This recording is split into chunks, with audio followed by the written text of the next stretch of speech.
This image you see behind me is a structure of the Sednaya Prison, known as the human slaughterhouse. See, Sednaya is no ordinary prison. It operates outside the rule of law, where torture is the norm and death sentences are handed out without a trial. See, according to Amnesty International, between 2011 and 2015, up to 13,000 people were secretly executed there. But as recently reported by Amnesty International, this prison may have been holding as many as 20,000 prisoners. Prisoners were hanged in the dead of night. The lucky ones had their bodies dumped into mass graves, and the ones not fortunate enough were pressed in the human press machine. Yep, this is the human press machine up there. A lot of people went through this machine.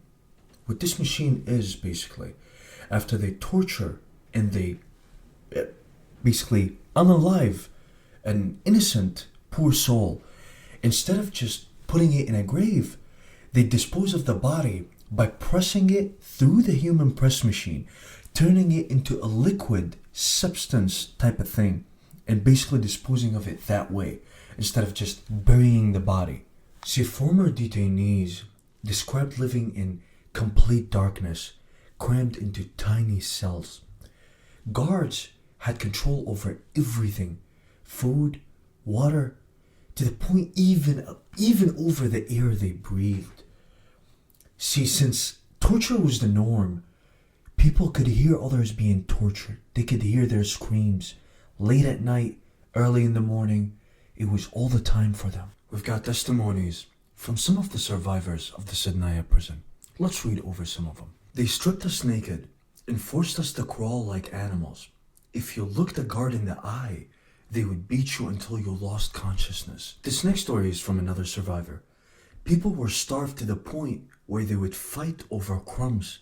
Some ate insects just to survive. See, inside Sednaya, torture isn't just a punishment, it's a policy. Prisoners were subjected to something called dulab, where they were forced into a car tire and then beaten inside the car tire. Some were electrocuted, some were hung from ceilings, some were even left in stress positions for so long. See, the goal wasn't just to break their bodies, it was also to break their minds as well, to make them completely lose hope and completely weaken. You see, every single week guards choose certain prisoners for execution. But here's the sad part. Instead of letting them know that they are going to be executed, they are being told that they are going to be transferred. Then they're blindfolded, led to a basement, tortured, and then executed. Some of them are either buried outside of Damascus, and some of them are just turned into liquid in the human press machine. One of the guards who decided to run away from this evil military and to stop his torture on prisoners stated, "Sometimes we'd hear them screaming for minutes. We could see their pain. We could feel their pain for minutes. The weaker ones died fast. The stronger ones lasted longer. This is why some of the guards appreciated having some of the stronger ones." Thank you for watching today's video. If you want to watch more videos like this, please like and subscribe. And we reached over 4,000 subscribers. What a milestone that is to celebrate. I really appreciate you all, and I love you all for all your support and everything that you do for me on a daily basis.